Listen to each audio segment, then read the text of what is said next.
The Sun is about 150 million kilometers, or 93 million miles, from the Earth. This distance is called an astronomical unit, or AU. It is a standard measure of distance for astronomers and astrophysicists.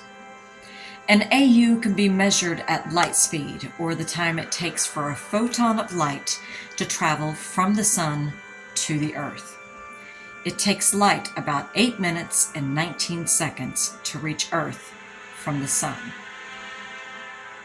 Take that fact and apply it to this video that I am recording right now. That means that the light that I am seeing through my telescope is already 8 minutes and 19 seconds old. If our Sun, for some crazy reason, just popped out of existence, we here on Earth would not know anything had happened for another 8 minutes and 19 seconds. Cool, huh? The radius of the Sun, or the distance from the very center to the outer limits, is about 700,000 kilometers, or 432,000 miles. That distance is about 109 times the size of Earth's radius. The Sun not only has a much larger radius than Earth, it is also much more massive. The Sun's mass is more than 330,000 times that of Earth, and contains about 99.8% of all of the mass within our entire solar system. The composition of our Sun is made up of a blazing combination of gases. These gases are actually in the form of plasma. Now, plasma is the state of matter similar to gas, but with most of the particles ionized. This means that the particles have an increased or reduced number of electrons. About 3/4 of the Sun is hydrogen, which is constantly fusing together and creating helium by a process called nuclear fusion. Helium makes up almost the entire remaining quarter.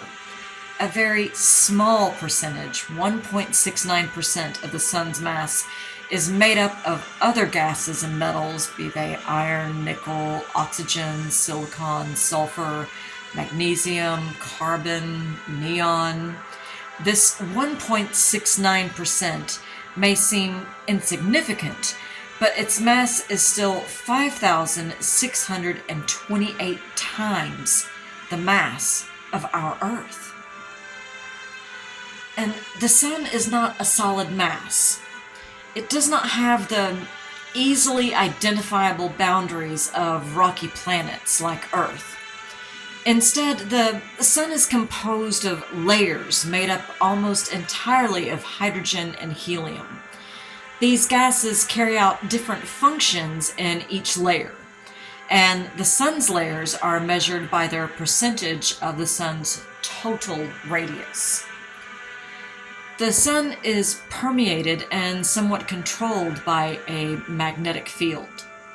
The magnetic field is defined by a combination of 3 complex mechanisms: a circular electric current that runs through the Sun, layers of the Sun that rotate at different speeds, and the Sun's ability to conduct electricity. Near the Sun's equator, magnetic field lines make small loops near the surface. Magnetic field lines that flow through the poles extend much further, thousands of kilometers, before returning to the opposite pole. The Sun rotates around its own axis, just like Earth.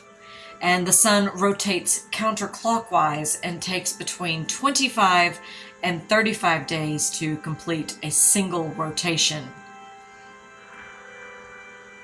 The Sun's energy travels to Earth at the speed of light in the form of electromagnetic radiation, or EMR. The electromagnetic spectrum exists as waves of different frequencies and wavelengths. The frequency of a wave represents how many times the wave repeats itself in a certain unit of time. Waves with very short wavelengths repeat themselves several times in a given unit of time, so they are high frequency. In contrast, low frequency waves have a much longer wavelength. The vast majority of electromagnetic waves that come from the sun are invisible to us. The most high-frequency waves emitted by the sun are gamma rays, X-rays, and ultraviolet radiation. The most harmful UV rays are almost completely absorbed by Earth's atmosphere. Less potent UV rays travel through the atmosphere and can give people like me a bad sunburn. The sun also emits infrared radiation, whose waves are a much lower frequency. Most heat from the sun arrives as infrared energy. Sandwiched between infrared and UV is the visible spectrum, which contains all of the colors we as humans can see. The color red has the longest wavelength, closest to infrared, and violet, closest to the UV, is the shortest. The sun itself is white, which means it contains all of the colors within the visible spectrum. The sun appears orangish-yellow here because the blue light it emits has a shorter wavelength and is scattered in the atmosphere. And with my white light filter, I am filtering out a lot of those higher energy photons of light to protect my eyes and also my cameras. This is the same process that makes the sky appear blue as the light from the sun is scattered within our atmosphere, so when that happens, it causes a lot of our atmosphere to be blue during the daytime. Astronomers, however, call the sun a yellow dwarf star because its colors fall within the yellow-green section of the electromagnetic spectrum. The sun, although it has sustained all life on our planet, it will not shine forever. The sun has already existed for about 4.5 billion years. The process of nuclear fusion, which creates the heat and light that makes life on our planet possible, is also the process that slowly changes the sun's composition. Through nuclear fusion, the sun is constantly using up the hydrogen within its core. Every second, the sun fuses around 620 million metric tons of hydrogen into helium. At this stage in the sun's life, its core is about 74% hydrogen. Over the next 5 billion years, the sun will burn through most of its hydrogen, and helium will become its major source of fuel. Over those 5 billion years, the sun will go from yellow dwarf to a red giant.